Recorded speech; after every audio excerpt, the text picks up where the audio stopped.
Buenas tardes.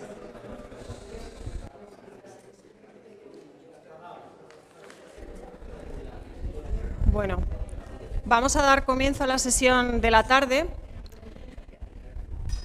con una contribución, una aportación que llega desde un territorio que es muy similar al nuestro, al de Castilla y León, tanto por su extensión como por la complejidad que supone gestionar el volumen y el número de bienes que se ubican sobre el mismo, sobre este territorio, con pues, dos profesionales que llegan desde el Instituto de Patrimonio Histórico Andaluz, que nos van a hablar sobre todo de aspectos relacionados con la metodología que se aplica en la documentación y registro de jardines históricos en Andalucía. Contamos con José Luis Gómez Villa, que actualmente es el jefe del Centro de Intervención de Apoyo a la Administración Pública en la Tutela del Patrimonio. Lleva vinculado al centro desde hace 21 años y a lo largo de su trayectoria profesional ha participado desde su ámbito profesional y su disciplina, la historia del arte, en importantes proyectos como la Comisión para Investigación y Establecimiento de Criterios de Intervención en el Palacio de San Telmo, en Sevilla, adecuación museográfica y restauración de la Casa Museo de Blas Infante, así como en estudios de viabilidad, como por ejemplo el de la ampliación del Museo de Bellas Artes de Sevilla, el estudio de viabilidad y adecuación para usos culturales de las Reales Atarazanas o el estudio de valores patrimoniales de la antigua fábrica de tabacos también de Sevilla, así como el estudio de valores para la creación del distrito urbano portuario de Sevilla. Para la intervención en inmuebles destacan los estudios desarrollados para la Capilla Real y la Maxura de la Catedral de Córdoba, el Hospital de Carlos V, en Granada, las fachadas y la iglesia del Hospital de las Cinco Llagas, la iglesia del Santo Cristo de Málaga o la portada del Monasterio de Santa Paula. Ha participado en varias publicaciones y en varios proyectos también europeos. Ha dirigido el inventario de los bienes de la Iglesia Católica en la diócesis de Jerez de la Frontera y ha sido coordinador del plan estratégico del Instituto Andaluz de Patrimonio Histórico, que tiene un ámbito cronológico entre 2021 y 2025, aparte de formar parte de las comisiones del Plan Nacional de Patrimonio Industrial y de Paisajes Culturales. Junto a él va a intervenir Miguel Torres García, que es investigador también en el Instituto Andaluz de Patrimonio Histórico. Es difícil resumir también su trayectoria por lo amplia, ¿no? Desde la Universidad de Manchester, donde se doctora. Pues tiene una formación especializada como investigador en el hecho urbano. Se centró en su tesis doctoral en caracterizar la Alameda de Hércules en Sevilla y su desarrollo a lo largo de sus más de 400 años de existencia, y pues ha publicado distintas monografías también. Dentro del ámbito territorial, pues ha participado en la redacción de documentos de planificación supramunicipal en la Vega del Guadalete, subregional también en las Sierras de Ronda y de Cádiz, así como en planes de protección de conjuntos históricos en Andújar, en Jaén o Santa Fe, en Granada.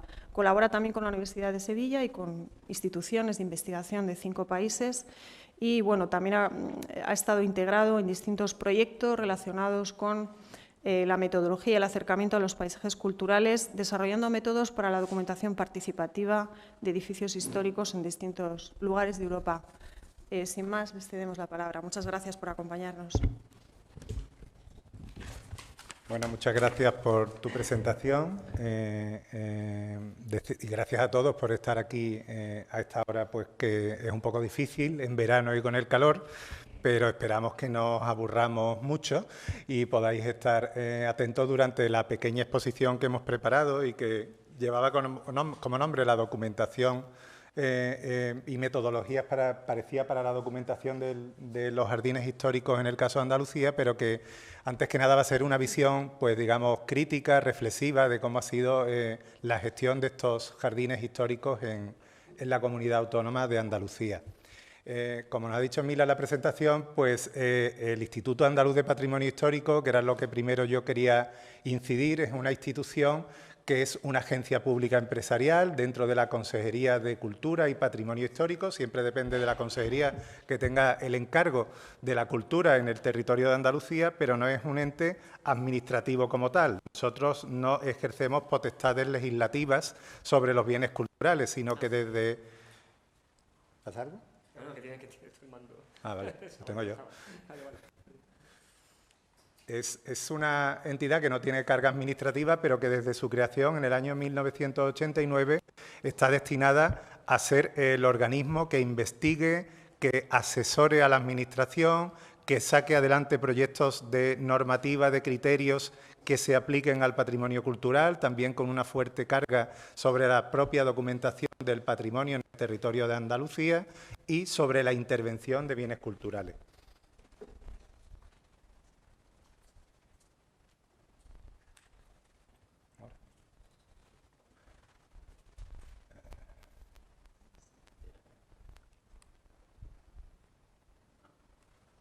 Bueno.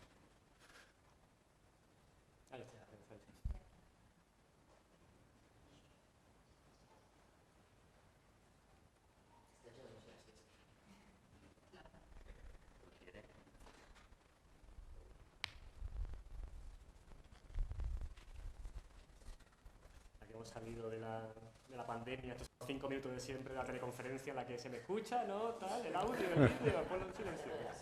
Es para...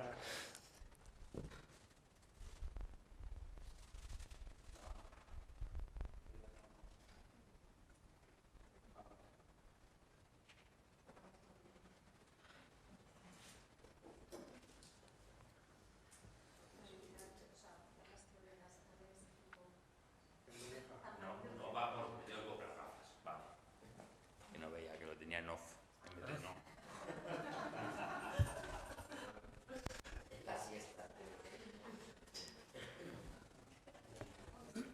Bueno, como os decía, los principales objetivos de nuestra agencia pues son, como pone en esta diapositiva, que yo no veo muy bien y que me vais a permitir que me gire para acá, que es contribuir a la producción y transferencia de conocimiento innovador sobre el patrimonio, ayudar a orientar las políticas culturales como factor de desarrollo y como factor de crecimiento inteligente de Andalucía.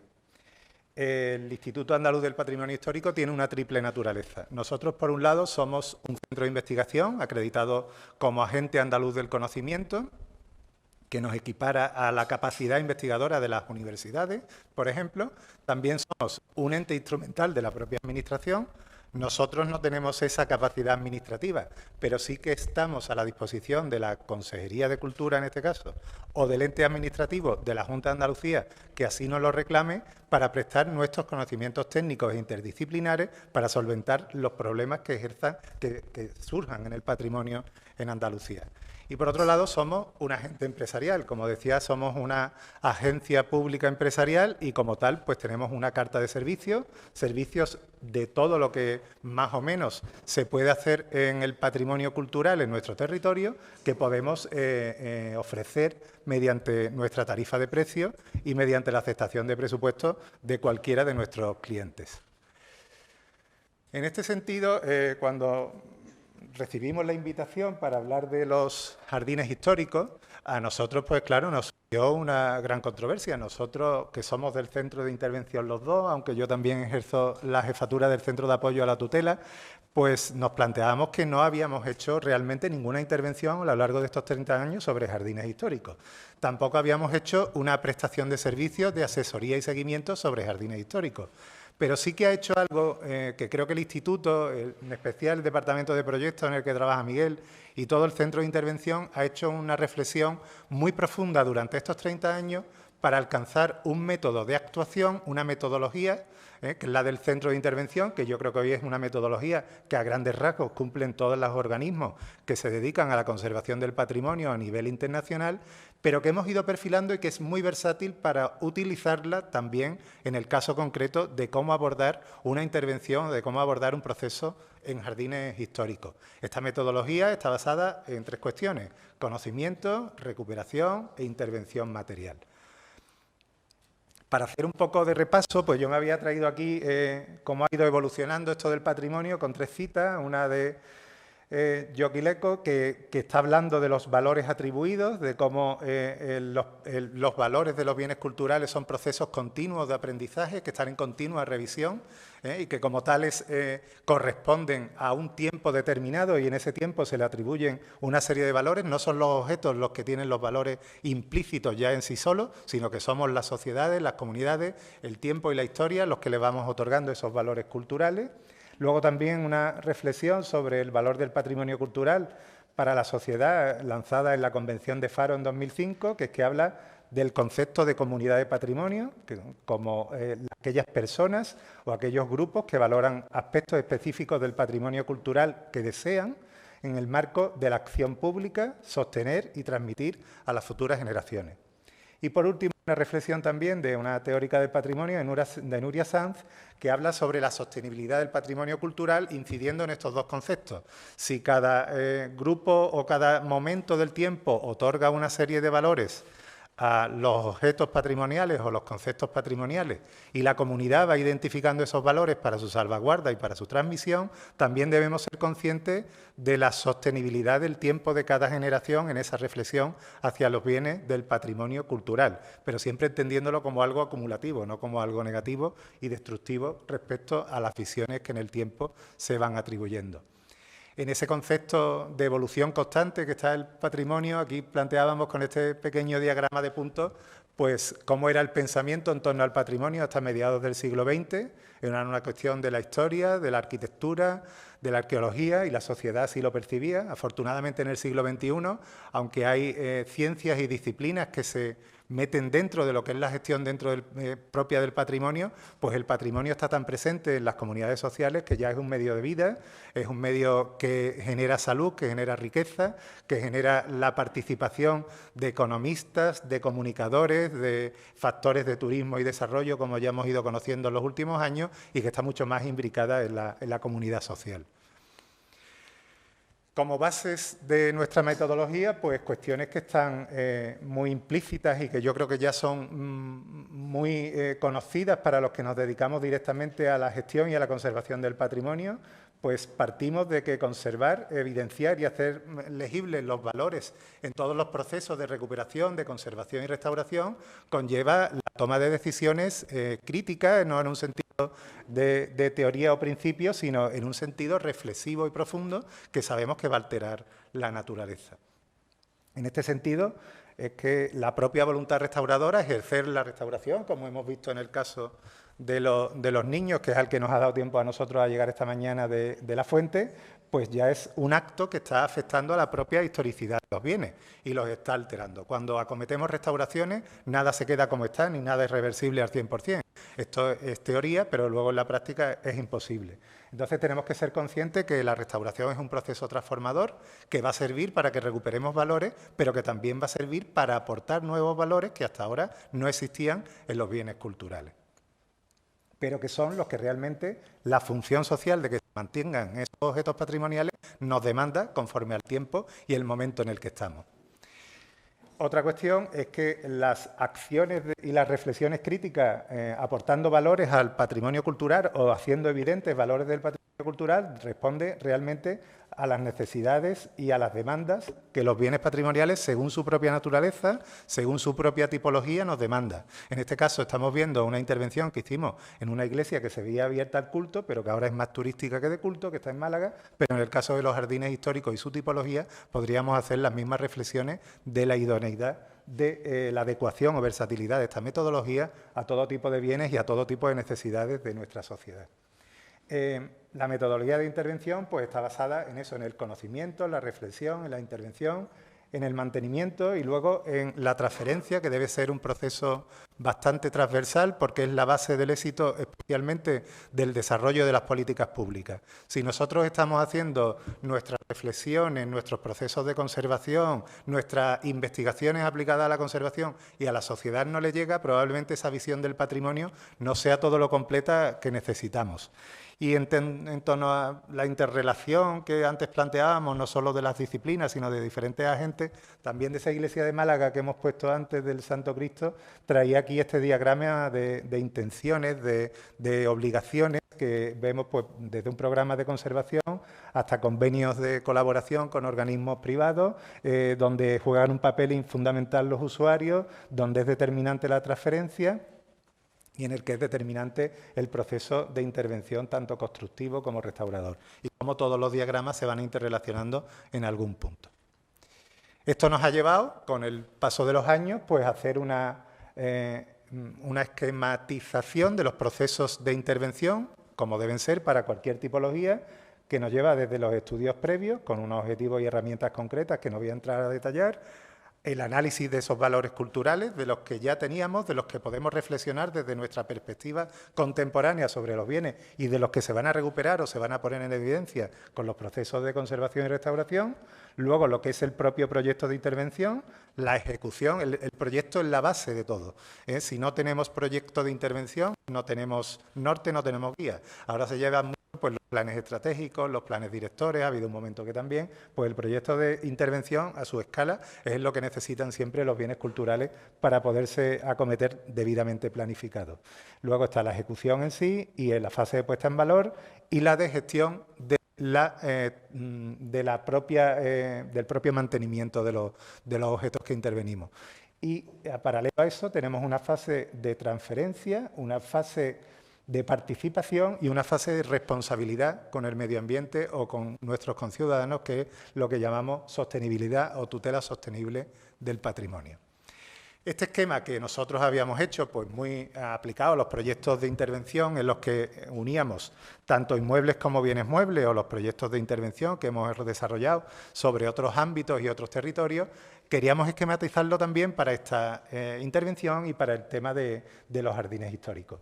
Y habíamos llegado, pues bueno, que a la conclusión del esquema grande de cómo debería ser un proyecto, un proceso de reconocimiento, de atribución de valores, de conservación, de intervención y de mantenimiento del jardín histórico, pues tendría que llevar estas patas que aquí hemos puesto pues también en base a los esquemas anteriores. Conocimiento, reflexión, intervención, conservación preventiva, todo a la vez con un gran proceso, con un gran apoyo de la gestión documental y la representación gráfica y apoyado siempre en esa participación y sostenibilidad y sobre todo transfiriendo a la sociedad, tanto científica como a la sociedad en general, como a nuestros conciudadanos, todos los procesos y todos los resultados que obtenemos de los mismos.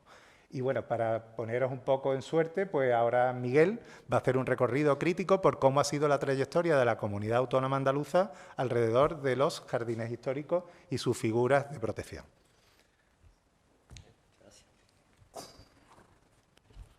Sí. Bueno, pues ya con esta introducción sobre la metodología, la idea era, bueno, dividir esa trayectoria de la comunidad andaluza en 4 capítulos, siguiendo un poco esta metodología o esta fase metodológica que utilizamos en el APH, que encontramos que son de aplicación a los jardines, igual que son de aplicación a cualquier bien cultural, o en concreto por lo menos a bien inmueble.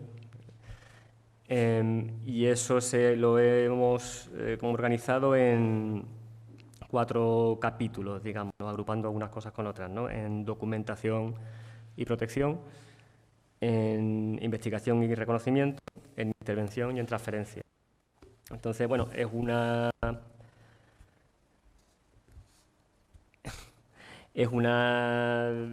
visión parcial, si queréis, ¿no? Sacando cosas un poco de aquí y de allá, también con algunos ejemplos más prácticos, ¿no? De que se han hecho en momentos concretos. Partimos un poco de las definiciones que estamos manejando, que supongo que si estáis aquí, pues más o menos las entendéis, las conocéis ya, en la Carta de Florencia de 1981, que es fruto, a su vez, de un proceso de refinamiento, ¿no? de las definiciones que se van perfilando desde el ICOMOS para los jardines históricos,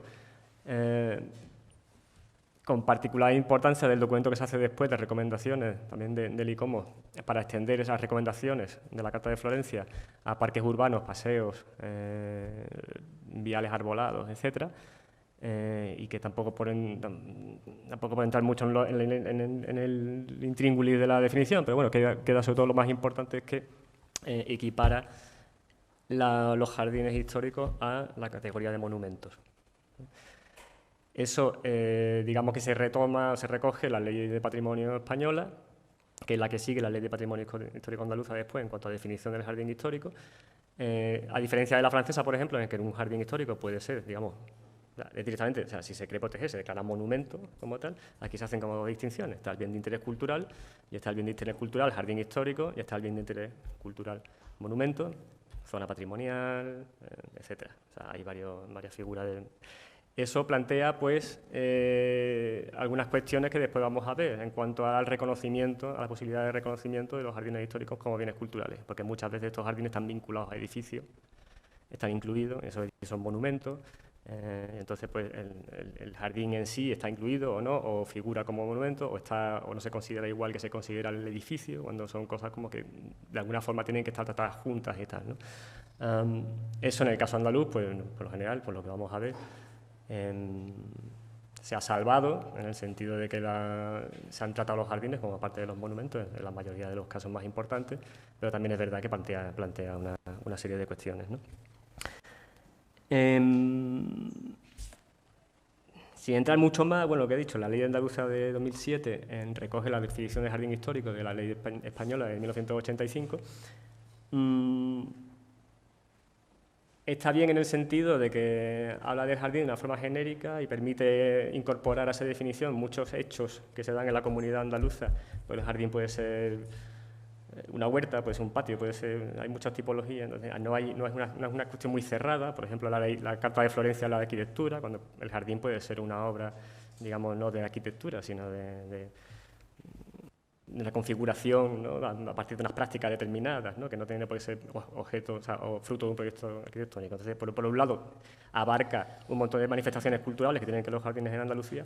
Por otro lado, es un poco relajada en cuanto a cuestiones, ¿no? Y permite distinguir, confundir a veces, pues, paisaje con paisajismo. Pero bueno, no son cuestiones demasiado graves. En los 40 años que ha estado la Carta de Florencia circulando, pues sobre todo a nivel internacional, se han destacado algunas críticas, sobre todo porque al ser equiparada a monumento, el jardín histórico pues tiene que responder a las recomendaciones de la Carta de Venecia en cuanto a conservación, a la Carta de Nara en cuanto a autenticidad. Pero claro, la conservación es complicada en un jardín en el que el mantenimiento continuo, la reposición de especies, las especies vegetales tienen una vida limitada y determinada, entonces, ¿qué es auténtico, ¿no? En un jardín, ¿no? En cuanto a la autenticidad, pues los jardines muchas veces históricamente no están bien documentados, la documentación que hay es incompleta o no es fiable, o son idealizaciones de un determinado jardín, o no se le daba el mismo valor que se le daba a las descripciones del edificio, entonces es complicado saber. Entonces también la autenticidad, autenticar un determinado estado de un jardín es muy complicado. Por otro lado, los jardines históricamente han representado la relación que una cultura determinada estaba manteniendo con respecto a la naturaleza y al mundo en general, ¿no? Y han ido evolucionando con ese entendimiento que había de las civilizaciones, ¿no? Si queremos mantener esa significación cultural como algo que hay que conservar, de alguna forma tenemos que permitir que los jardines evolucionen. También estaba hablando José Luis de eso, ¿no? De aportar valores, ¿no? De, bueno, estos jardines los tenemos que conservar en un determinado estado, o ese estado renuncia a renovar esa relación que tenemos con la naturaleza, ¿no? Que muchas veces es mejorada, ¿no? O sea, que también había una serie de cuestiones que han ido surgiendo como críticas a la Carta de Florencia. También estamos acostumbrados a que el ICOMOS pues, da el paso adelante de definir cosas, pero también se convierte un poco en la bolsa de boxeador, el saco de boxeador de todo el mundo, en muchas veces. Pero bueno, quiero decir, también sirve para sacar estos temas, hacer avanzar la técnica, ¿no? y el conocimiento. Un poco para ejemplificar esta cuestión, traía un ejemplo. Esa es la cartuja de Santa María de las Cuevas de Sevilla, donde teníamos la sede, el IAPH. Se restauró, se rehabilitó para la Exposición Universal del 92, o sea que estamos hablando de un ejemplo, de unas obras que estuvieron a finales de los 80, recién salida la Ley de Patrimonio Histórico Española, antes de la andaluza, con la Carta de Florencia reciente y tal. No, digamos, Andalucía tenía ya un recorrido en cuanto a la rehabilitación de bienes inmuebles, Y lo que se aplicaron aquí, bueno, pues seguía las recomendaciones de Icomos en la medida que seguía las recomendaciones de Venecia, de Nara, etc. Se daban dos cuestiones, ¿no? Al fondo veis, aquí no tengo yo bueno, al fondo veis una parte de huertas, que esas sí se habían mantenido a lo largo de la historia de la Cartuja en cierto buen estado, pues se conservaban los trazados, determinados elementos como norias, como kioscos, bueno, kioscos no, bueno, la capilla, unos recreos que había, que se habían como reinterpretado por el industrial que utilizó la Cartuja después, que era no me acuerdo, ¿no? ¿Ha señalado que estaba hablando? No, sí, no, el Kirman, me sale Kirman y no es Kirman. No, es Pickman. Pickman, eso, ¿no? Entonces, bueno, había como material con el que trabajar, había suficientes restos como para hacer una restauración, más o menos, una rehabilitación de las huertas. Sin embargo, la parte de abajo, que veis aquí, que veis así como más lineal aquí, esa estaba arrasada, ahí no quedaba nada. Sin embargo, sí había conocimiento, tanto de fuentes documentales como de algunos planitos, como veis ahí arriba a la derecha, de que primero de que estaba plantado y segundo había como testimonio de que había una zona de olivos, había testimonio de que había un jardín de hierbas, ¿no? De los cartujos y tal. Entonces, ¿qué se hace? Bueno, pues no se pretende hacer una restauración ahí, que sería una conjetura, sencillamente. Se inventa un sistema de jardines y una avenida de acceso que, bueno, hace lo posible por recuperar esas texturas que se han perdido, sin ánimo de hacer una... Bueno, y también se continúa esa idea de jardinamiento, esa idea de espacio libre, esa idea de contacto con determinadas partes de la naturaleza, con determinados usos productivos, ¿no? De domesticación de determinados usos productivos del campo, etc., ¿no? Entonces, bueno, se hace una interpretación un poco a medio camino entre la rehabilitación o la restauración y sobre todo se pone el énfasis en mantener una relación determinada, más que en una autenticidad material, que en este caso ahí apenas se ve, lo único sitio en el que queda es el ombú, que es un árbol ahí que sí probablemente tenga 500 años de antigüedad y que sigue en pie, ¿eh? Antes de entrar a ese especie de estado de la cuestión que tenemos preparada para Andalucía, decir, bueno, que en Andalucía hay muchos antecedentes de reconocimiento de los jardines históricos como patrimonio. Ya de 1870 la Alhambra, específicamente con sus jardines y dependencias accesorias, se declara monumento nacional, histórico y artístico. En el 31 el Alcázar de Sevilla, también específicamente con sus jardines.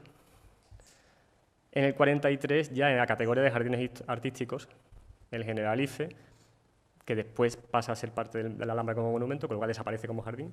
Pero bueno. El Parque de la Concepción de Málaga y el jardín anejo del Palacio del Rey Moro en Ronda. O sea que ya, digamos que hay una historia larga, antes de las leyes, digamos, actuales, hay una historia larga de reconocimiento de los jardines como bienes culturales de importancia. Para hacer y estamos ya en la fase, en el capítulo este de documentación y protección, hemos hecho una serie de búsquedas a ver un poco cuáles son qué información tenemos sobre jardines de interés cultural o de interés patrimonial. La primera búsqueda es, bueno, que tenemos declarado BIC, bien de interés cultural, jardín histórico. Tenemos 14.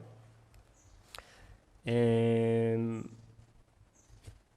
no leo desde aquí, así que tengo que... Sí, no ha fallado. Aquí se lo ve mejor. Sí, sí. Tenemos 14, de esos 14, 9 registros son previos a la Ley Española de Patrimonio, con lo cual la mayor parte, o sea, hay pocas realmente declaraciones después como bien de interés cultural y jardín histórico. Incluso 3 son previas a Florencia, ¿no? O sea, que nos quedan pues 5 desde que existe la figura de Vic, solo se han declarado 5 jardines, como incluso el Generalife, que era jardín, como he dicho antes, artístico, ha pasado a ser parte de la Alhambra y el Generalife como monumento. O sea que realmente, bajo la categoría propia de jardín histórico, no hay gran cosa. Por ejemplo, vemos que no está el Alcázar. O sea, el Alcázar es monumento, por supuesto, y sus jardines están incluidos, pero bueno, no tiene esa consideración oficial de jardín, que es por lo que decía antes, que quizá la distinción esta entre monumento y jardín, pues muchas veces no ayuda, porque no permite localizar determinados bienes, ¿no? La segunda búsqueda que hicimos, un poco intentando completar esa lista de bienes de interés cultural, es lo que aparece en los sistemas de información de patrimonio de la Junta de Andalucía, con la palabra jardín como descriptor. y nos aparece esta lista, en la que no sé si podéis ver, por ejemplo, que Cádiz aparece con una lista tremenda de jardines, por una sencilla razón, que es que a principios de los años 2000 hubo una instrucción de que se localizaran jardines de interés cultural. Entonces Cádiz fue la provincia que acometió ese trabajo. Hicieron un trabajo tremendo de 180 jardines preseleccionados, de los cuales se seleccionaron 29 por su estado de conservación y acabaron en lo que llamamos una catalogación genérica. ¿De qué ríes? No, del hecho. Vale. Acabaron en una catalogación genérica que básicamente, bueno, es un boletín oficial en el que dice, bueno, estos jardines quedan dentro del catálogo general. La catalogación general para nosotros es una protección por debajo del BIC, ¿no? Entonces no están delimitados, no están escritos, están un poquito, vamos, están menos detallada que el BIC. ¿Qué quiere decir esto? Que si ese trabajo se acometiera en todas las provincias de Andalucía, pues esta lista de jardines que tenemos en el sistema de información de patrimonio sería mucho más amplia, ¿no? La tercera búsqueda era ya pescar lo que estaba ya totalmente perdido, porque no nos aparecía ni como jardín histórico BIC, ni como jardín dentro de nuestra base de datos, y era ver un poco, a partir de las denominaciones, que ya aparecen 14 registros más, ¿no? O sea, que si rascas un poquito siguen saliendo como cosas que tienen jardines, que están vinculadas a jardines, pero que no aparecen directamente como jardín en el inventariado que tenemos, ¿no? En todas estas listas no aparece el Alcázar, como decía, ¿no? O sea, que realmente si uno quiere, es decir, que todo el mundo piensa en el Alcázar cuando habla de jardines históricos y tal, pero eso no quiere decir que realmente es posible que se haya soslayado jardines de alto interés solo porque están a la sombra de un BIC, que es monumento, o sea, del edificio principal, o porque no están inventariados de alguna manera. O sea, que hay un trabajo ahí importante y que nos lleva pidiendo algunos investigadores, Tejedor Cabrera, por ejemplo, desde 1999, de hacer un inventario específico de jardines que permita recoger todo este tipo de casuística, ¿no?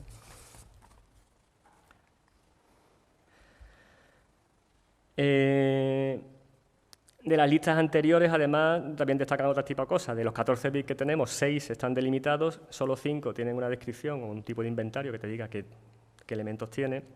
Eso de los 14 BIC, jardines históricos. Del resto de jardines que están dentro de otros BIC, solo 3 están delimitados y solo 2 tienen una descripción más o menos completa.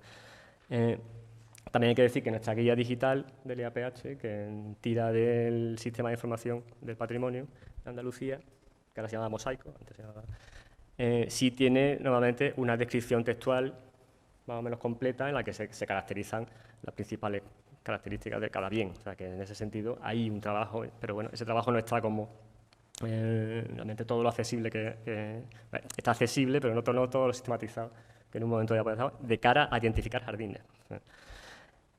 La situación más favorable, como la que tenemos en la foto, por ejemplo, la tienen organismos que por lo que sea tienen una capacidad de gestión ya propia. Esta imagen es del inventario de árboles de los espacios públicos de Sevilla, del Ayuntamiento de Sevilla. Usan una plataforma que se llama Arbomap, donde tienen toda una base de datos de árboles, supongo que muchos los conocéis aquí, ¿no? Que tienen no solo las características del árbol, especie, etcétera, sino que además también pues, te hablan de estado de conservación, no sé qué.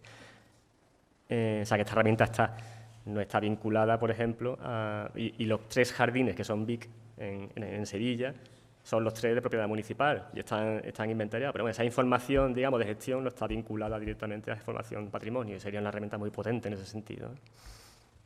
O sea que las herramientas existen. Es verdad lo que hablaba antes, hay muchas casuísticas. Bueno, aquí tenemos el Palacio de los Marqueses de Viana, en el patio del Pozo. Ese palacio tiene varios patios muy interesantes. Un patio, un jardín, ¿no? Eso, en fin, hay que esos inventarios, esos esfuerzos de inventariado tienen que de alguna manera que hacerse cargo de una tipología básica que te permita considerar determinados bueno, los tipos diferentes de jardines que hay, ¿no? También si son jardines urbanos, como la Alameda de Jerez ahí, ¿no?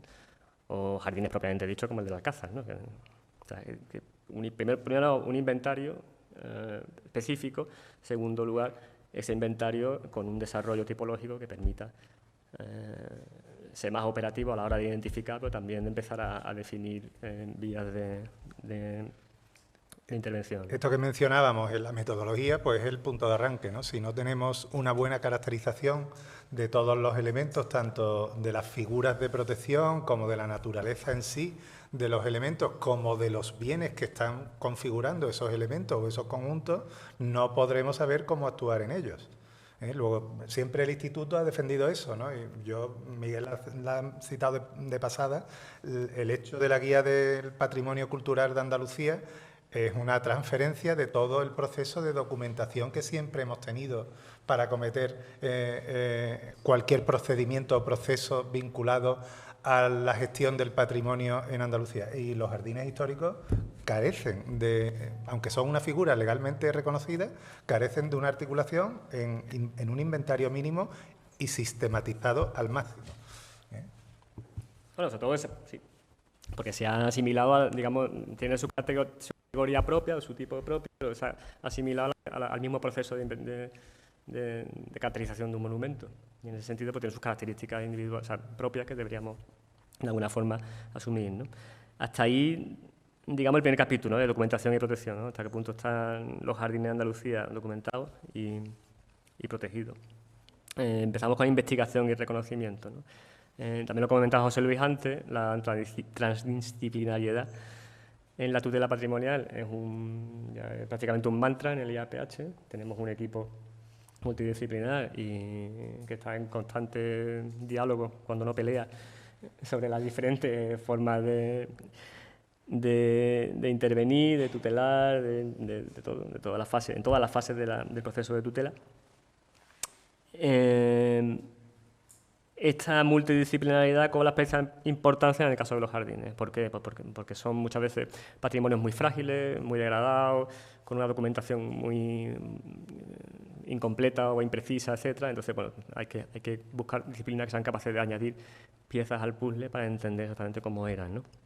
Se ha avanzado mucho, tanto a nivel internacional como en Andalucía, porque no conozco el caso español, en técnicas y sobre todo en torno a la arqueología, con la incorporación de paleobiología, paleobotánica, estudios de polen, todo tipo de estudios de edafología, geología de suelos, etcétera, para digamos, aportar capas de conocimiento a cómo esos jardines han evolucionado. Queda un poco pendiente una cosa, que son dos aportaciones, que una es, vamos a ver más adelante, que son los estudios de paisaje, que el IAPH ya ha tenido una experiencia en ese sentido, y también la sociología urbana, la antropología, por lo que hablábamos antes de que hay que, de alguna forma, no solo conservar los valores culturales de los jardines en su origen, sino también actualizarlos, renovarlos, añadir valores desde el entendimiento actual de los espacios ajardinados. Y digamos que todas esas técnicas de conocimiento se han desarrollado mucho, incluso en el tema de paisaje y de sociología están también desarrolladas. Ya la definición de criterios específicos de intervención que sean capaces de guiar sobre todo el proyecto patrimonial, como decía José Luis, como principal vía de intervención, bueno, eso está todavía más, digamos, todavía no tan desarrollado, ¿no? Incluso hay artículos que, en el contexto andaluz siempre, de finales del siglo pasado, de 1999, repasando todas esas nuevas técnicas que había de investigación, pero bueno, cuando llegan a la parte de criterios, pues todo se queda un poco en un plano un poco menos preciso, ¿no?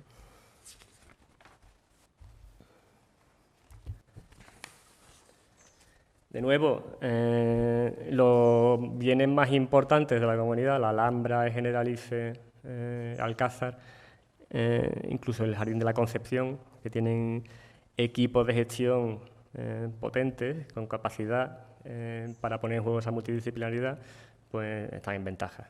Y queda claro primero en cómo están sus jardines de bandera, que el nivel de calidad, del mantenimiento, de la documentación, y vamos a ver un ejemplo un poco más específico más adelante, ¿no? Pero bueno, queda por extender esas capacidades a otros bienes también desde instancias. Bueno, estamos hablando de particulares que tienen un jardín que no tienen la capacidad de gestionar bien, o incluso ya municipios, ¿no? El de Sevilla hemos visto que tiene un aparato importante de gestión de los jardines, pero bueno, en municipios pequeños, como pasa en Cádiz, con todas las la lista de jardines que hemos visto, la provincia de Cádiz, muchos son de municipios pequeños que realmente ese nivel no tienen la capacidad de atender a ese nivel de protección en su gestión diaria de los espacios públicos de la ciudad, ¿no?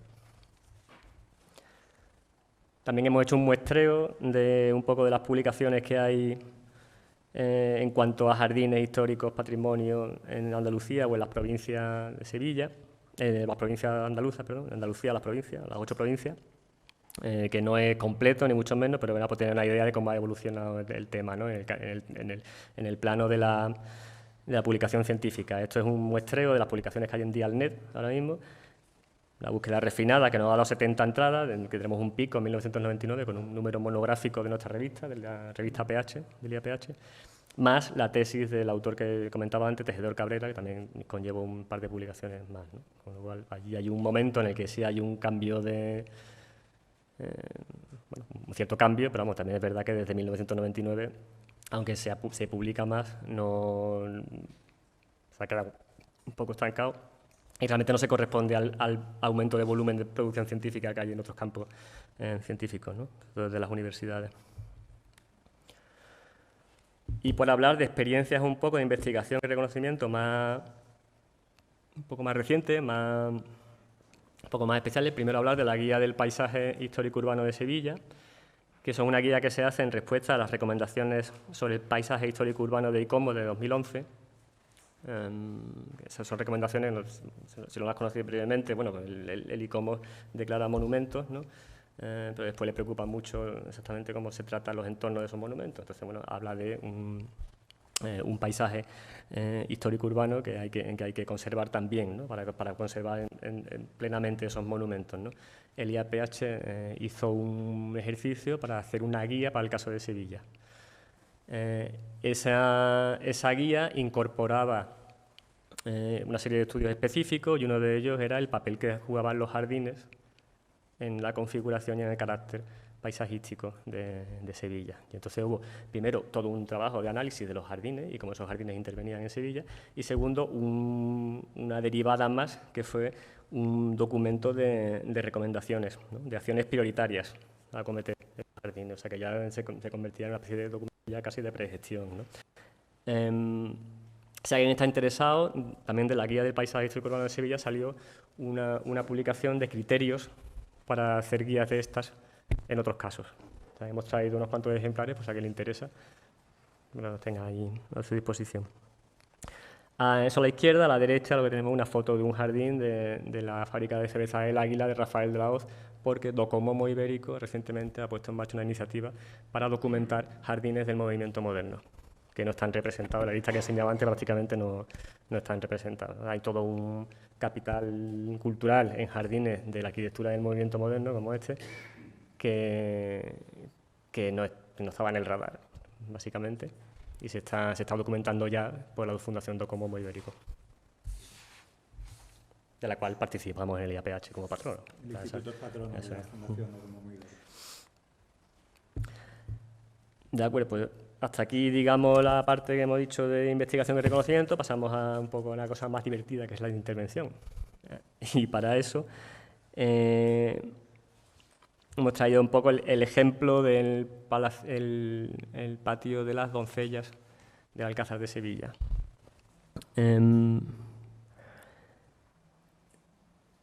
Como decía antes, las técnicas de conocimiento están muy avanzadas. Este es un proyecto de intervención que surge del hallazgo arqueológico de un jardín previo al estado que veis a la izquierda, que era como yo he conocido Alcázar siempre, que había estado enlosado, empavimentado desde el siglo XVI. Con motivo de unas catas aparecen pues restos de una alberca, y entonces pues se hace una excavación completa en la que aparece la configuración que estáis viendo.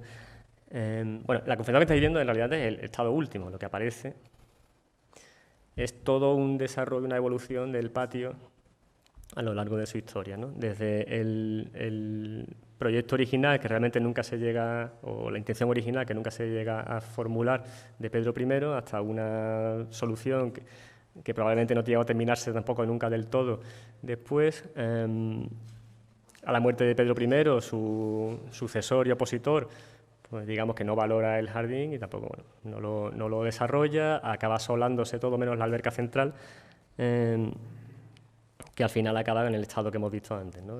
Todo enlosado con una fuente central, ¿no? No quedaron evidencias, ahí se pusieron en juego todas las metodologías, incluso bueno, llegaron a identificar el tipo de tierra con el que se rellenó el patio antes de la solería, en fin. Pero no quedaban restos para identificar las especies vegetales que pudieron, incluso hay dudas de que llegara realmente a vegetarse formalmente. Con lo cual, el criterio de intervención está muy dirigido a la protección de los restos arqueológicos, que son de primer orden, y a que el jardín o el patio jardín sirva de apoyo a la interpretación global del conjunto mudéjar del Alcázar, ¿no? Entonces, bueno, pues la solución final, que viene de todo el desarrollo arqueológico, más la intervención de un arquitecto especialista en patrimonio, Paco Reina, para llegar a una definición y de su equipo formal. interdisciplinar, que aquí también las disciplinas. Bueno, a lo que estaba hablando antes, al final el Alcázar, la Alhambra, tal y cual, al final tienen un equipo también, no ya multidisciplinar, sino con una experiencia enorme y además muy localizada y que conoce muy bien el contexto específico de ese sitio, que también es una cosa que tenemos que hablar de los jardines. O sea, el conocimiento de los jardines tiene que ser, quiero decir, hay especialistas en jardines de Pompeya, por ejemplo, ¿no? Porque al final, para poder identificar las características de un jardín, ese es un conocimiento muy situado, tanto geográficamente, por técnicas, por especies, como temporalmente, por todos los paradigmas culturales que se han ido sucediendo, como... he dicho, técnica cultural y temporalmente, ¿no? Bueno, eran 3. Bueno, da igual. Con lo cual, quiere decir que son monumentos que tienen una gran capacidad de llegar a este tipo de soluciones, ¿no? Hay cosas a las que se renuncia, ¿no? Primero porque tampoco nunca llegaron a... Está hablando, por ejemplo, del sistema de riego, el sistema el funcionamiento del jardín, ¿no? Estas albercas servían también para regar y tal igual, pero bueno, parece ser que durante la excavación el sistema de riego nunca estuvo bien definido, nunca llegó a funcionar bien, o sea, bueno, se renuncia un poco a reproducir ese tipo de situaciones para llegar a una configuración que tiene que ver más con el concepto original del patio mudéjar, ¿no? Y con apoyar esa idea y esa capacidad de identificar, de que el visitante interprete de una forma más completa todo el Palacio Mudéjar, ¿no? De Pedro I. Y de nuevo un poco lo que vimos antes en el caso de la Cartuja, ¿no? O sea, llegas a un compromiso entre las cosas que puedes conservar, que también son las cosas que realmente están ahí, que son contrastadas, son auténticas, ¿no? Que te dan con la actualización del espacio, realmente no puedes volver a reconstruir, no puedes volver a... Con esa intervención hemos visto cómo emanaban valores del patio que eran desconocidos. Nadie sabía que esa estructura que prorroga la arquería mudéjar se desarrollaba bajo el nivel que conocíamos como de suelo. Pero también somos conscientes de que a través de esa acción restauradora, que aporta una serie de elementos que no son del todo bien conocidos, pues también estamos aportando mediante la acción de restauración una serie de nuevos valores que el tiempo, la comunidad patrimonial, será la que determinará si son vigentes o no son vigentes según vayan pasando las generaciones, ¿no? Y eso pasa continuamente con la restauración y desrestauración. Es verdad que la materialidad iba a ser difícil, pero la interpretación, por ejemplo, de las especies botánicas o de la parte verde del jardín, esa está sujeta a que sea cambiante, porque no había nada que lo definiera en sí. La estructura pues, que vemos en la arquería de ladrillos, pues está claro que es un vestigio ya contrastado y que es un valor firme, pero el valor como espacio verde se mantendrá, pero no tiene por qué estar mantenido con las especies botánicas que se ha determinado poner, ¿no? porque se valoraban que había elementos de árboles frutales, que era posible, y algún tipo de vegetación en el fondo. Se podía hacer un jardín transitable o no transitable, este no tenía acceso con escalones, pero bueno, son cuestiones que siempre en el proyecto de intervención pues tienes que determinar y te tienes que arriesgar a por una serie de soluciones lo más contrastadas y lo más valoradas científicamente y con el apoyo de todas las disciplinas y de todo el conocimiento que está en tu poder en ese momento, pero que sabemos que nunca es completo ni finito. Eso todo son procesos de una negociación, un equipo de trabajo durante mucho tiempo y que llega a compromisos, ¿no? y que bueno, también toma todas las precauciones posibles, ¿no? Por supuesto, el solado previo que había pues estaba perfectamente desmontado, catalogado, guardado, igual, ¿no? Siempre hay una... en cuanto a transferencia, pues bueno, también trae alguna experiencia un poco especial, también del Alcázar. Primero, la importancia de coger todos esos datos de investigación y ponerlos al alcance del público, ¿no? Para bueno, pues, crear esos valores también desde la aproximación del público a los jardines, ¿no? De ese sustrato como cultural, ¿no? De apreciación de los jardines y sobre todo de disfrute, porque al final la razón última de ser de un jardín es el disfrute en sí. Entonces, quiere decir que la renovación de esa diferentes formas de disfrutar la naturaleza, ¿no? O una naturaleza doméstica o lo que sea, pues digamos de alguna forma está dentro de ese interés por la conservación, por la recuperación, por la rehabilitación, etc. Y como recomendaciones así más generales, pues bueno, se han producido alguna serie de guías en el ámbito andaluz que después permiten pues, crear pues, itinerarios culturales, etcétera, ¿no?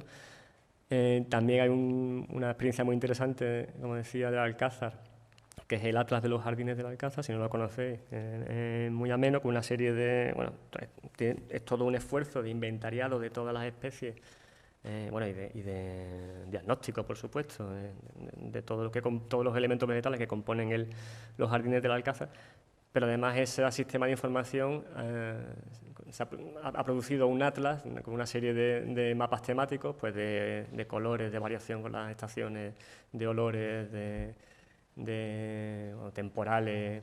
Ese, por ejemplo, que vemos a la izquierda son las procedencias de todas las especies de los jardines del Alcázar, ¿no? O sea, básicamente tienes como el mundo entero dentro de un jardín, ¿no? Ese tipo de experiencias que bueno, hacen surgir dimensiones, digamos que muchas veces desapercibidas de jardines históricos, ¿no? Pero que permiten también crear una conexión y aportar esos valores que estamos hablando, no ya desde la intervención sobre el jardín, sino cómo se informa de ello, cómo se utiliza la información, cómo se gestiona toda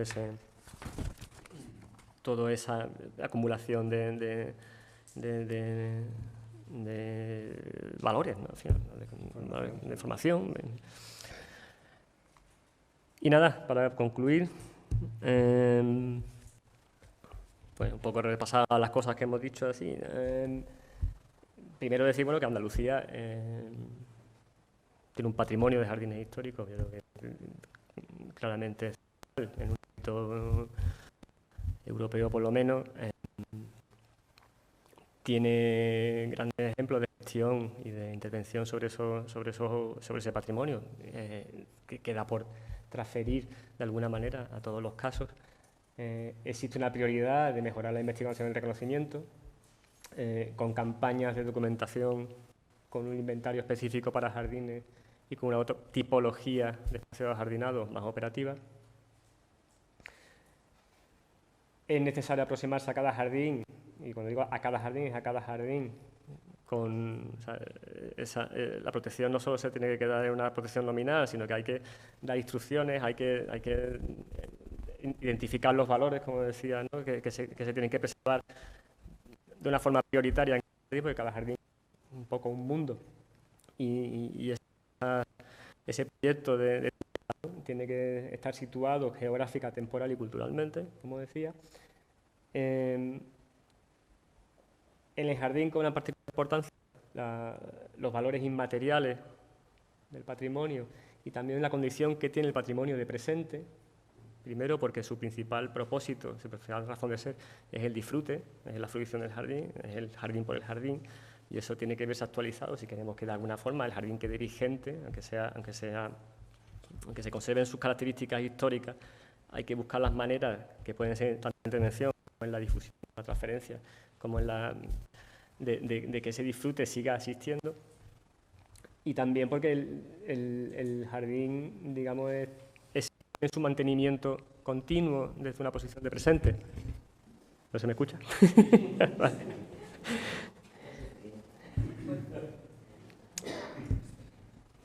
Y ya está, esa es un poco. Aquí dejo la imagen de la Alameda de Hércules, que como han dicho antes, fue el objeto de mi tesis doctoral, probablemente el primer jardín público de Europa proyectado, seguro el primer monumento civil de Europa. Inexplicablemente no es jardín histórico, no está declarado bien de interés cultural. También ha pasado por 1000 etapas, ¿no?, de decadencia, de auge, etcétera, ¿no? Ahora está en un momento más o menos dulce, ha pasado por una etapa tremenda hace no mucho. Ahí lo veis a la gente, pues unos ligando, otros peleándose, otros, en fin, igual que ahora. Y seguramente pues, no está reconocido como jardín porque no tiene esa componente de conservación material, ¿no?, del estado prístino, ¿no?, que tanto defiende, por otro lado, la Carta de Florencia, ¿no?, parece defender, o por lo menos apunta, ¿no? El tema de lo prístino, en el caso de los jardines, no debe ser el elemento principal de la discusión sobre la conservación, ¿no?, sino su vinculación a la cultura, ¿no?, y a la comunidad. ¿Verdad? Bueno, pues creo que ya hemos dicho lo que os queríamos contar. Espero que no hayamos aburrido mucho a pesar de la hora, y esperamos cualquier tipo de comentario, pregunta, reflexión que queráis hacernos. Estamos, por supuesto, abiertos.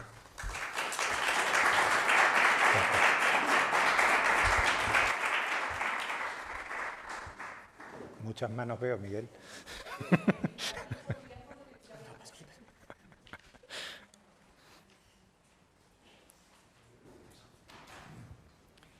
Buenas tardes, soy Urbano Domínguez y quería hacer un pequeño comentario, no es una pregunta, aportando algo de información sobre este jardín. El bosque fue declarado Jardín Histórico Artístico en el año 46. Entonces, con la nueva Ley de Patrimonio del 82, de Patrimonio Histórico Español, pasó a ser BIC Jardín Histórico. Posteriormente se trataba de delimitar un entorno, de definir qué era la protección, qué era el BIC y qué era el entorno. Y la Junta entonces, estoy hablando de mediados de los 90, decidió que el BIC era la parte por la que nos vamos a mover, imagino, en la visita posterior, y que el resto era el entorno. Resulta la más de sorprendente que el bosque, la parte que se llama el bosque, sea el entorno del bosque. Pero bueno, el prado bajo es en torno al bosque y el prado alto también. Entonces esto se estuvo moviendo por diferentes personas, colectivos, en fin, en particular el Grupo San Gil de Béjar, ya en unas jornadas en el año 93 pedía una declaración consecuente de lo que era el BIC y de lo que era el jardín. En el año 2001 se aprobó el plan director por la Junta de Castilla y León. Y ahí se decía que el BIC era todo lo que está de la tapia perimetral hacia adentro y que el entorno había que definirlo como una franja de 50 a 500 metros alrededor. Y que también había que incluir la regadera del bosque que trae el agua desde 3 kilómetros de distancia, más o menos. Bueno, no se ha hecho nada a pesar de presiones, a pesar de declaraciones sobre todo el director general de Patrimonio, no sé cuántas veces dijo que ya lo iba a hacer, no se ha hecho nada, no tiene protección de entorno. Hace poco tiempo se hizo un bloque de viviendas de 4 plantas pegado a la tapia del bosque, ahí abajo, en la Puerta de la Justa. Todo esto de aquí en cualquier momento se puede convertir en bloques, el camino de subida, a pesar de que el plan director dice que no. Luego creo que esto es una situación, falta de definición y falta de protección de entorno que entraña un riesgo evidente para los valores que se dice proteger. La vista exterior del bosque es uno de los valores a proteger. Nada más, como información sobre todo para la gente que no ha estado por aquí y no sabe de estas cosas que puedan ser o no ser. Gracias.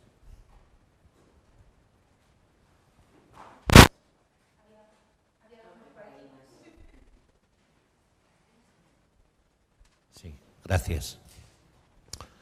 Yo soy Gabriel Dorado, el director del máster en Jardines Históricos y Servicios Ecosistémicos de la Infraestructura Verde de la Universidad Politécnica de Madrid.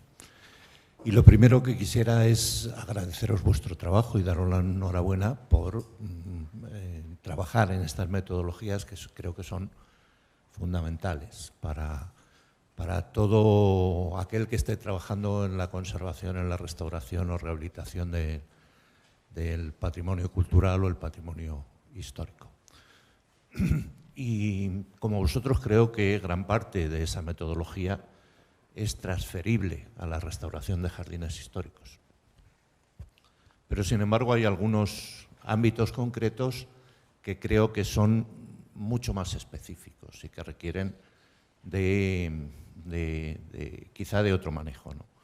Por ejemplo, nosotros nos podemos encontrar con un jardín absolutamente documentado históricamente, tanto las especies como la distribución, etcétera, etcétera, y tener problemas en este momento, porque estamos en una etapa de cambio climático. Hay muchas especies que ya no sobreviven en este clima.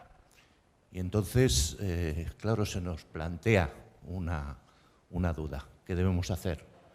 Respetar las especies que estaban definidas por el autor en sus planos, en una lista de especies, o respetar los servicios ecosistémicos que el autor pretendía que ese jardín diera en su momento, y entonces plantearnos el cambio de especies a otras nuevas que soporten ese cambio climático, pero que sigan manteniendo esos servicios ecosistémicos, tanto culturales como de regulación, como de aprovisionamiento.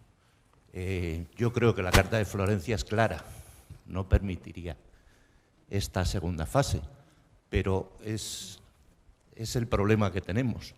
¿Qué hacemos? ¿Le hacemos caso a la Carta de Florencia? ¿Buscamos nuevas especies que nos permitan mantener todos esos servicios ecosistémicos que seguramente el autor no se planteó como servicios ecosistémicos, pero seguramente sí pensaría en bienes que aportarían a las personas que disfrutarán de ese jardín? Hombre, yo creo que la duda es más que razonable, ¿no? A lo largo de la intervención hemos hablado muy de pasada, que a mí, si hubiera tenido más tiempo a la exposición, habría abordado, que es el concepto de autenticidad, porque muchas veces mezclamos el concepto de autenticidad con el concepto de historicidad, ¿eh? Si nos planteamos la utilidad de un jardín, la autenticidad no tiene nada que ver con lo que diseñó el arquitecto o el paisajista que hizo el jardín hace 3 siglos, en tanto en cuanto las especies puede que ya no mantengan su vigor dentro del nuevo sistema climático que tengamos, sea de cambio o sea de evolución. Mientras que para respetar la idea de autenticidad del espacio jardín histórico, igual tenemos que optar por herramientas, por maneras que nos solventen ese problema, por especies que nos solventen ese problema. Porque ya las auténticas, aunque las pudiéramos recuperar, aunque pudiéramos ir a donde quiera que estén plantadas y a donde quiera que fueran autóctonas, igual ya no funcionan en nuestro momento. A mí se me ocurría, nosotros que todo lo llevamos a los bienes culturales muebles, pues es igual que cuando ya te planteas hasta dónde tiene que llegar la reintegración de un cuadro, porque no tienes la capacidad de recrear aquello que fue creado por el autor a través de la documentación fotográfica o del propio dibujo subyacente. Pues ya hay un momento en el que tienes que abstraerte y dar unas ideas más difusas para que la obra de arte siga cumpliendo ese valor estético o funcional que tiene que tener, ¿no? Entonces, yo ahí veo una correspondencia absoluta con los criterios y metodologías de la intervención en el patrimonio, porque, como he dicho antes, el proceso reflexivo y crítico del proyecto de intervención tiene que llegar hasta ese punto, ¿eh? Y hay que argumentar el por qué o el por qué no.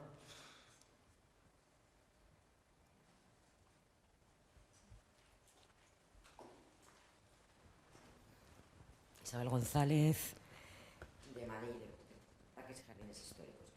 Yo os quería preguntar, después de ese trabajo tan maravilloso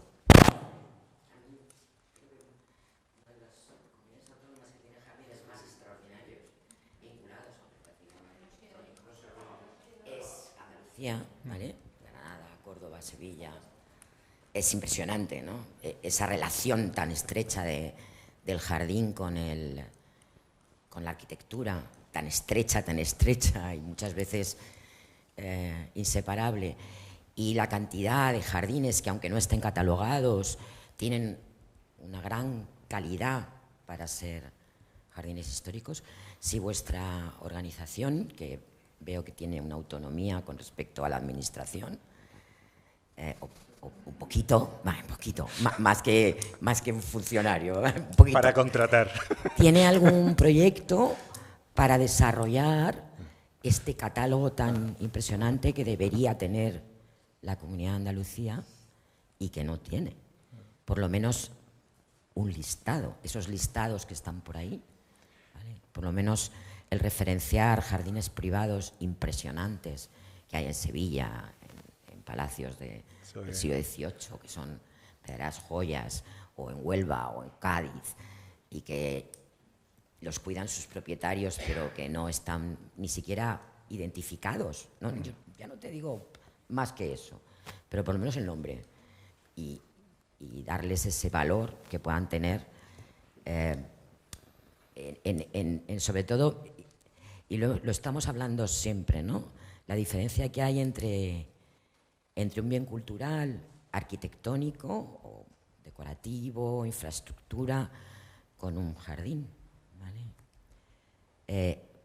Creo que todos conocéis el Retiro. En el Retiro no hay ningún árbol que se plantó en el siglo XVI, ninguno. ¿Vale? Ninguno. No, cero, no hay. Es decir, el jardín es algo vital, ¿vale? No es un volumen irreemplazable, es algo que tiene una vitalidad, un desarrollo, una relación con la naturaleza que tiene que tratarse de una manera diferente que una arquitectura. Es difícil ahora ya hacer una reconstrucción reinterpretación prístina de un jardín diseñado. Creo que eso ya está pasadísimo de moda. Los únicos que lo hicieron fueron los ingleses, pero porque son así. Pero creo que en España pocos sitios ha hecho una reconstrucción prístina de un jardín. ¿Vale? Y sobre todo esa relación que tiene que tener con la arquitectura que lo lleva. ¿Vale? No es bueno separar la arquitectura de la jardinería que la ha generado, o al revés. ¿Vale? Y sobre todo si tenéis algún proyecto sobre esto. Bueno, Miguel, voy a contestar yo otra vez, pero tú siéntete libre para hablar. El tema de los proyectos de inventario, los proyectos, como he dicho antes, el Instituto no es un ente administrativo, entonces nosotros lo que sí hemos hecho en otros inventarios que ha desarrollado la Consejería de Cultura o la Junta de Andalucía, ha sido el lanzar los criterios, que creo que aquí sería el paso importante de reflexión en el que el Instituto podría aportar. Lanzar unos criterios, una sistematización, una categorización de los jardines, porque como bien decías, en Andalucía, por la naturaleza, por la climatología que tenemos y por la herencia histórica de los modos de vivienda, rara es la casa que no tiene la casa palaciega que no tiene un jardín anexo, porque era necesario, porque era el espacio de vida en verano y porque además dentro de la ciudad se convertían en los grandes pulmones que había, porque una ciudad como Sevilla, si no era por los jardines de los conventos y los jardines de las casas palaciegas, no tenía ningún otro espacio verde como todas las ciudades hasta el siglo XIX, ¿no? Pero en Sevilla había mucho, o en Andalucía había mucho. Y esos jardines necesitan unos criterios para poderlos inventariar y necesitan unos criterios para poderlos intervenir, no que sean de obligado cumplimiento. Ya sabemos que a veces parece que el patrimonio y su normativa lo que hace es oprimir al propietario, ¿no? A veces lo que hay que intentar transferir a la sociedad es que lo que damos son herramientas para saber cómo acometer en buenas condiciones aquello que tienen en su mano y que tienen la obligación de conservar. Desgraciadamente ahora mismo no tenemos ninguna línea de inventario. Hemos visto cómo los inventarios de jardines que fueron lanzados por una campaña a las delegaciones territoriales que sí tendrían competencias administrativas para su inclusión, al menos en los boletines oficiales, pues solamente se desarrolló en Cádiz en el año, ¿cuánto fue? hemos intentado averiguar por qué no se desarrolló en el resto de las delegaciones territoriales, pero no hemos sido capaces. De todas maneras, espero que con iniciativas como esta, que también tiene su eco luego en las actividades que hacemos dentro del instituto, pues podamos aumentar también nuestra capacidad de parametrizar cómo hacer inventarios y catálogos de jardines monumentales, de jardines históricos independientes y, sobre todo, aportar a la conservación y el mantenimiento y a los criterios de intervención de los mismos, que, digamos, son las cualidades o las capacidades del instituto en torno al patrimonio.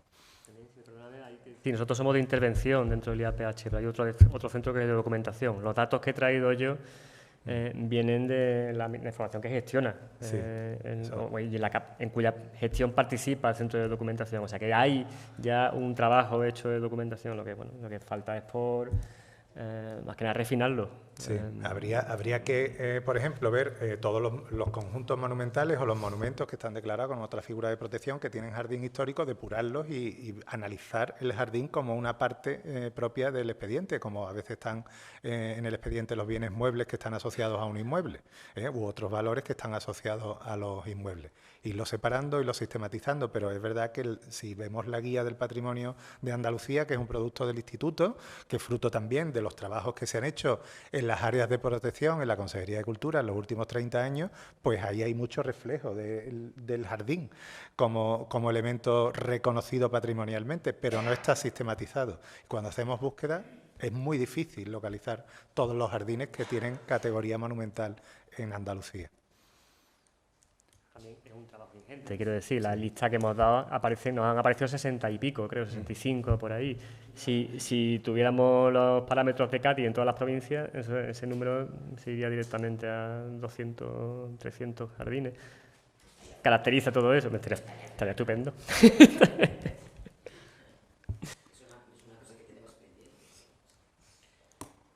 Hola, buenas tardes.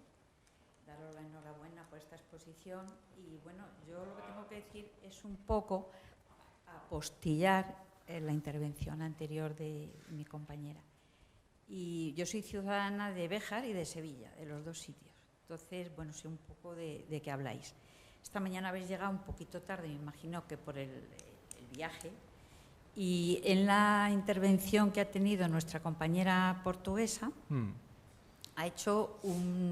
me ha llamado muchísimo la atención, porque nosotros estamos hablando ya de bienes de BIC, de bienes de interés cultural, pero de públicos. Pero es que en Portugal ellos ya tienen una metodología de valorar o de cualificar jardines que sean privados, que son históricos también, la mayoría de ellos. Sevilla, por ejemplo, yo conozco un montón de haciendas que realmente serían hay muchas que son BIC ya, pero no están, no conocemos el desarrollo que tienen sus propios jardines. Hay muchas. Sevilla está rodeada de haciendas, Sevilla, Córdoba, Jaén, parte de Cádiz, parte de Huelva. Pero me llamó la atención que ellos, María Teresa se llama, ¿no? Nos comentó, nos dijo una numeración de jardines privados mayor que públicos y que los tienen ya inventariados o en vías de cualificación. Y nosotros, y en Andalucía, digo en general, pero en Andalucía hay una riqueza impresionante que tendría que empezarse a cometer, porque es patrimonio, no deja de ser patrimonio cultural importantísimo. Y veo que ahí estamos todavía un poquito en ese sentido, en vías de... por ejemplo, cuando se hizo la cobertura de Cortijos, Hacienda y Lagares, que fue una campaña de inventario y de caracterización que hizo la Junta hace 15 años, no se distinguía en absoluto entre privado y público. Las declaraciones, tanto las que están como ROBIC, como Catálogo General del Patrimonio Histórico de Andalucía, que prácticamente son las mismas ventajas e inconvenientes, hay bienes tanto públicos como privados. En ese sentido, nosotros, aunque actuemos desde la cosa pública, no actuamos marginando BIC o jardines que estén protegidos asociados a su propiedad. Realmente es indiferente, ¿no? Y a veces actuamos más sobre los públicos, pero también es verdad que nuestras actuaciones, de cualquier índole, las intervenciones que nosotros son probetas que sirven para que los demás tengan una fuente en la que nutrir luego posibles desarrollos de trabajos similares, ¿no?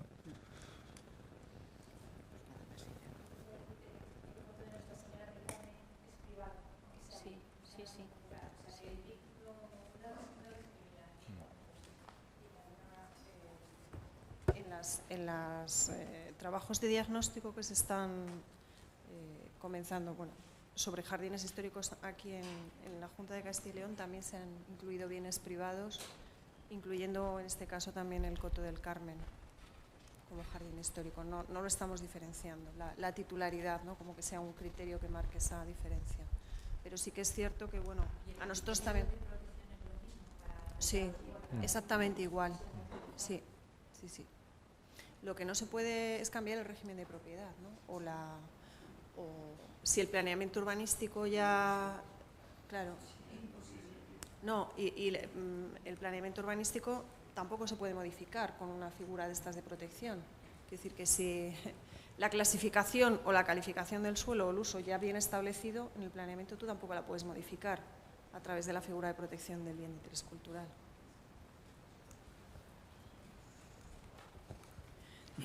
Hola,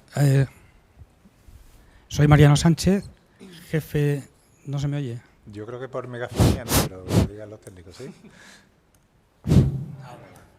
Soy Mariano Sánchez, jefe de la unidad de jardinería y arbolado del Real Jardín Botánico y director del máster de arboricultura de la Complutense. Nosotros, al hilo de lo que ha comentado Gabriel, tuvimos un problema cuando tuvimos que hacer el plan de uso y gestión que nos exigía urbanismo de la Comunidad de Madrid y el Ministerio de Cultura con las especies. Uno de los puntos que obligaba es a que todo árbol que se muera tiene que ser repuesto por la misma especie.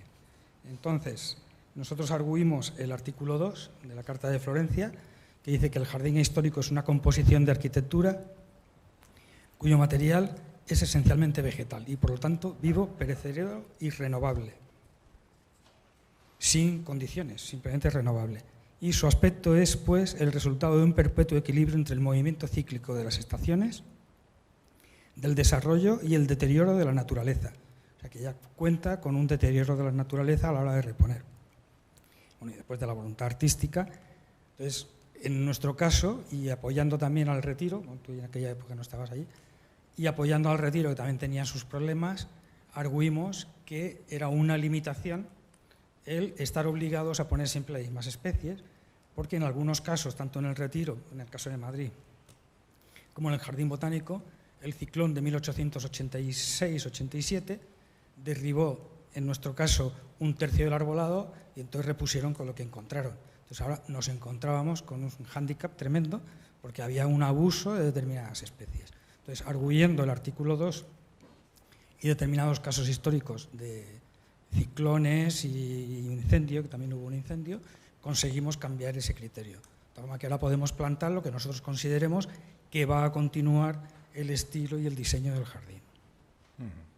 Pues.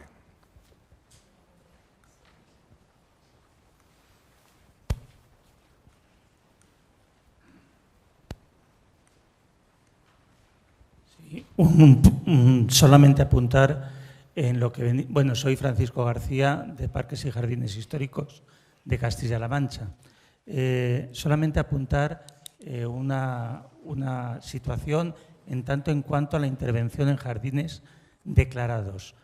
Cuando un BIC se describe, si en la descripción simplemente se dice claustro de la Catedral de Toledo, no se está haciendo ninguna referencia a jardín. Entonces, si en la declaración y en la descripción tanto del BIC como del entorno se dice que hay un jardín, entonces cualquier intervención en el jardín, como cualquier intervención en bienes muebles o el inmueble, claro que necesita la autorización competente, en este caso, de las consejerías de cultura de cada comunidad. Entonces, claro, lo que hay que precisar es cómo se interviene de una forma científica, igual que el restaurador ha hecho esa espléndida restauración de la fuente del Paraguas, cómo se interviene, bajo qué criterios, un jardín. En el caso de la Catedral de Toledo está documentado que había planteles de naranjos en el siglo XVII.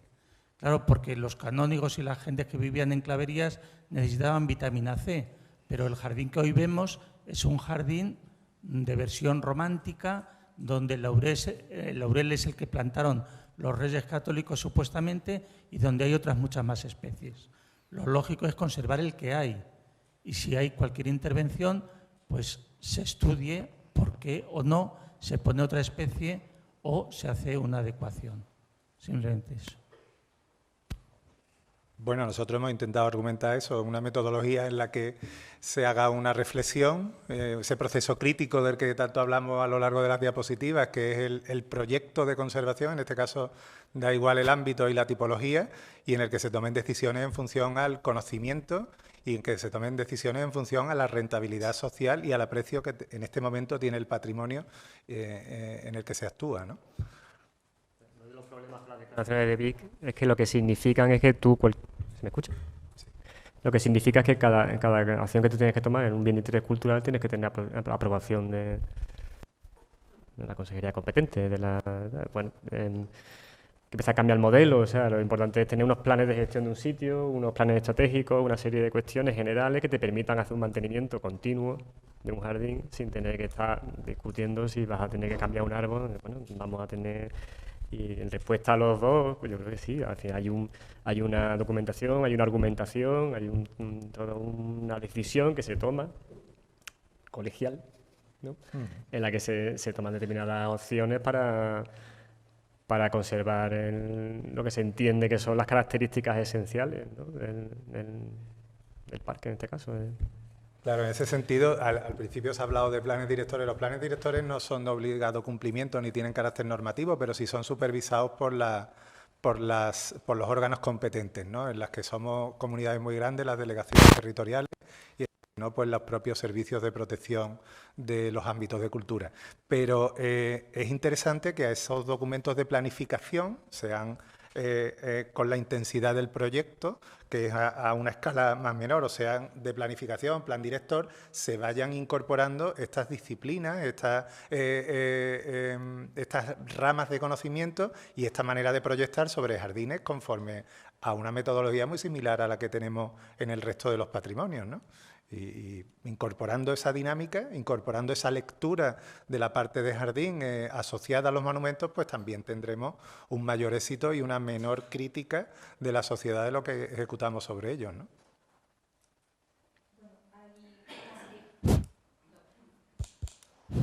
No sé si moverme. Hay una serie de preguntas que piden por streaming.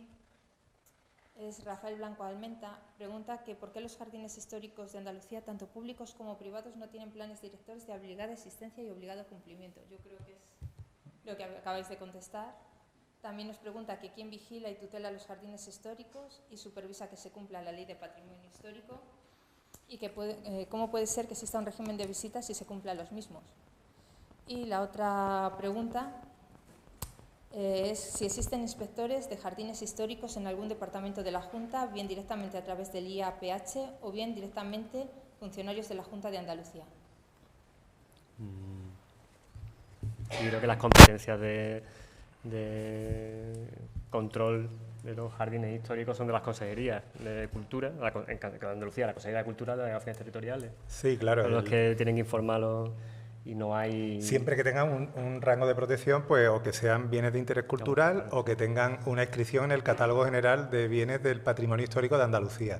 Cuando están reconocidos en planeamiento urbanístico, las obligaciones, que son la mayoría, son de los ayuntamientos, que normalmente son los que, por ejemplo, en el caso de Sevilla, que es donde yo vivo, más conozco, tienen las obligaciones del mantenimiento de determinados jardines de titularidad municipal o mediante convenio con otras titularidades. Por ejemplo, la Cartuja ha habido un tiempo en el que sí estaba con la corresponsabilidad también del Ayuntamiento de Sevilla. Respecto a los planes directores, los planes directores son son planificación, es estrategia. Realmente, luego el cumplimiento del plan director tiene que venir mediante el desarrollo del proyecto, que en el caso de que sea un bien que esté protegido, como he dicho anteriormente, con categoría patrimonial, porque si el jardín no tiene categoría patrimonial, el proyecto queda al margen de cualquier supervisión desde la Consejería de Cultura y Patrimonio Histórico, pues tienen que pasar por la misma Comisión de Patrimonio que pasa cualquier bien que tiene categoría patrimonial. Lo tienen que analizar los técnicos competentes y tienen que evacuar un informe positivo o no. Nosotros, desgraciadamente, desde el Instituto no tenemos ni supervisores de jardines, ya quisiéramos, ni tenemos esas especializaciones disciplinares en torno a los jardines. Cuando necesitamos algunas, que en el Distrito Urbano Portuario, por ejemplo, lo hemos necesitado, pues externalizamos ese servicio y lo supervisamos. Y en ese sentido, pues son las competencias de protección y legislación, ya he dicho al principio que no teníamos. Muy bien, pues nada, gracias de nuevo y buenas tardes. Muchas gracias.